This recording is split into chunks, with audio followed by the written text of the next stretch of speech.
ওং নমঃ ভগবতে বাসুদেবায়। শ্রীমদ্ভগবদ্গীতা চতুর্থ অধ্যায় জ্ঞানযোগ। হরে কৃষ্ণ।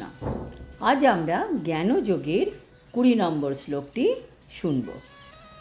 ত্যক্তা কর্ম ফলাসঙ্গং নিত্যতৃপ্ত নিরাশ্রয়ঃ কর্মণি অভিপ্রবৃত্তোপি নৈব কিঞ্চিৎ করোতি সঃ।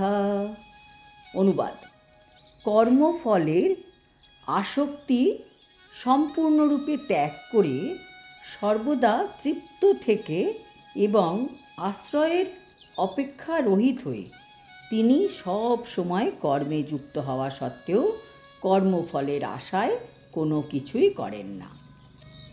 ত্যক্তা কর্মফলাসঙ্গম মানে কর্মফলের আসক্তি ত্যাগ করে, নিত্যতৃপ্ত সর্বদা পরিতৃপ্ত থেকে, নিরাশ্রয় এবং আশ্রয়ের অপেক্ষা রহিত হয়ে, কর্মণি অভিপ্রবৃত্তোপি কর্মে পূর্ণরূপে প্রবৃত্ত বা যুক্ত হওয়া সত্ত্বেও, নৈব কিঞ্চিৎ করোতি সঃ কর্মফলের আশায় কোনো কিছুই করেন না।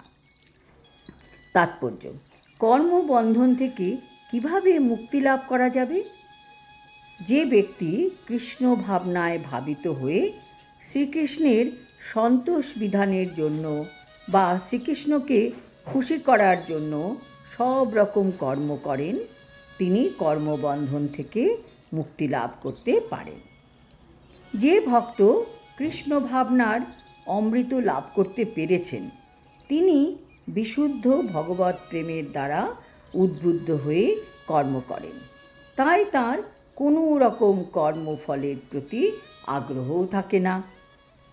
তিনি এমন মানসিকতা সম্পন্ন মানুষ হন যিনি তার ব্যক্তিগত ব্যাপারেও নিস্পৃহ থাকেন, কারণ তিনি নিজেকে সম্পূর্ণ সর্বতোভাবে শ্রীকৃষ্ণের উপরই সমর্পণ করেছেন।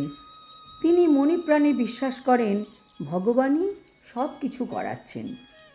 সেই ব্যক্তি কিছুই সংগ্রহ বা সঞ্চয় করতেও চায় না, অথবা যা কিছু তিনি লাভ করেছেন সেসবও সুরক্ষিত করতে অত ইন্টারেস্ট দেখান না।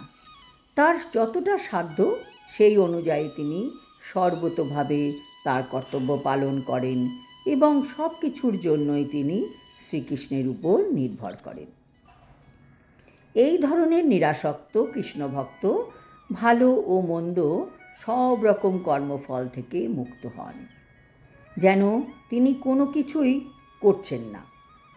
একেই বলা হয় অকর্ম, মানে ফলের আশা না করে কর্মের লক্ষণ। তাই কৃষ্ণ ভাবনা রহিত যে সমস্ত কর্ম করা হয় সে সবই জীবকে কর্মফলের বন্ধনে আবদ্ধ করে রাখে, আর তাকে বলা হয় প্রকৃত বিকর্ম। আজ এই পর্যন্ত। আগামী শ্লোকে আমরা জানতে পারব কিভাবে মন ও বুদ্ধিকে সংযত করে কর্ম করা যায়, আর প্রভুত্ব করার প্রবৃত্তিকে পরিত্যাগ করলে মানুষের কী লাভ হয়। হরি ওম তৎসৎ। হরে কৃষ্ণ।